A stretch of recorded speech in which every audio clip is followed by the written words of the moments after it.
So I say to people all the time, it is so much easier to be successful if you know specifically what you want to do at a young age.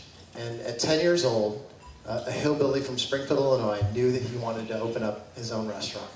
I was kind of a strange, weird little kid who liked to watch Julia Child and was ripping out recipes out of his mom's Better Homes and Garden.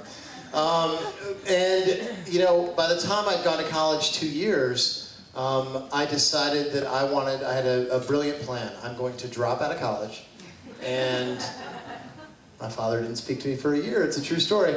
And I'm going to drop out of college. I'm going to move to Florida. I'm going to pack my beat-up Jeep with everything that I own and the $500 that I have, and I'm going to work enough double shifts that I'm going to save enough money to open up my own restaurant. And basically, this is what I did. I went to Florida. I went to Panama City, Florida, and I bartended from 10 a.m. to 3 p.m. Yes, bars did open at 10 a.m. And I waited tables from 5 p.m. until midnight, 6 days a week on double shifts. And I had a trick. I was very superstitious back in those days. So I would get done with a shift, and I decided how much I could actually live on, which I decided was I would save $10 of every shift, and I would take the rest of the money, and I would seal it in an envelope. And I said, if I ever opened up an envelope, once I sealed it, that I would never open up my own restaurant. So after 3 years of sealing those envelopes, living on a couch in squalor in a terrible apartment, I saved up. I had a passbook savings account. Anybody old enough to remember what that is? You would go into the bank, I'd rip open my envelopes, and I saved $50,000. And I remember the balance, $50,033. I went to both my terrible jobs and told them to go to hell. And I quit, and I moved. There's a beautiful little town called Seaside, Florida, which is best known as the set for The Truman Show, if you ever saw that movie. And I drove there one day, and I got out, and I was walking around, and I knew I had come to paradise, and I decided that's where I was going to open up my little restaurant.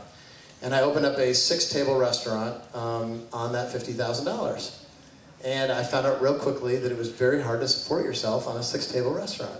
So my new plan became that I was going to figure out how to open up this restaurant and build it successfully and then sell it. And that kind of became my new plan.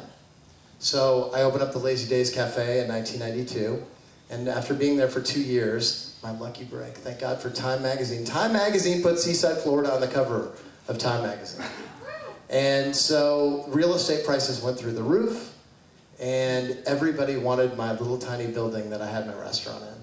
And so I got bought out of that restaurant, and the rest is kind of history. I opened up a restaurant down the street, sold it, moved to Nashville, Tennessee, sold it, moved to Springfield, Illinois, sold it, and then my next lucky break was I got to move to the greatest city in the world, Chicago, Illinois.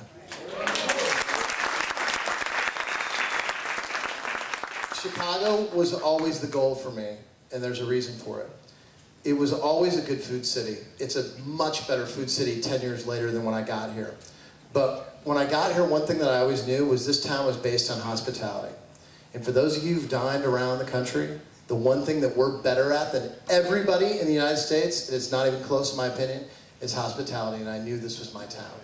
And we got here, and guess what happened in the last 10 years? When I got here, we were probably best known as, you know, deep dish pizza and old school Italian, and we've turned into what I think is the greatest restaurant city in America. We've been so lucky that I've got to be part of that whole wave. And part of that was me partnering with Rob Katz, who's not here today, but I want to give him a shout out, my business partner. And I'm also the luckiest guy in the world because my business partner and I say this all the time, have not gotten in a disagreement really in the 10 years we've been together. We get along famously.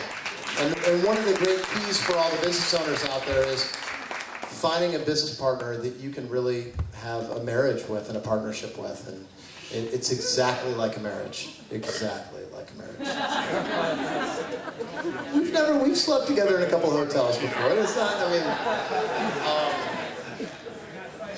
nothing weird. At the end of the day, and I'll wrap this up, the three most important things to me after being in this business for 20 years is one, as you grow your business, you have to evolve with it. Most important thing that ever happened to us is when we opened, we didn't do it right. We opened up Boca, and then we opened up Landmark. We made them too close to the same. We had the same chef in both, and there was this moment where we said, you know what? We're gonna make Boca a more fine dining restaurant, and every restaurant we have moving forward is gonna have a culinary partner and a culinary presence. We hired Giuseppe Tintori away from Charlie Trotter's. He's now our partner at GT in Boca. Chris Pandel's our culinary presence at Belena. Stephanie Izard at Girl and the Goat and Little Goat. Paul Verant at Perennial, and that's how we grow our business. We grow it through other people. It's not just about us and watering down what we do every time we do it. And then the most important thing is, I'm still the hillbilly from Springfield, Illinois. I'm still the kid who stuffed the envelopes and saved all his money. Keep your middle class sensibility about yourself. Stay true to who you were in the very beginning. And lastly, work hard, man. Work hard. That's it. Thanks, guys.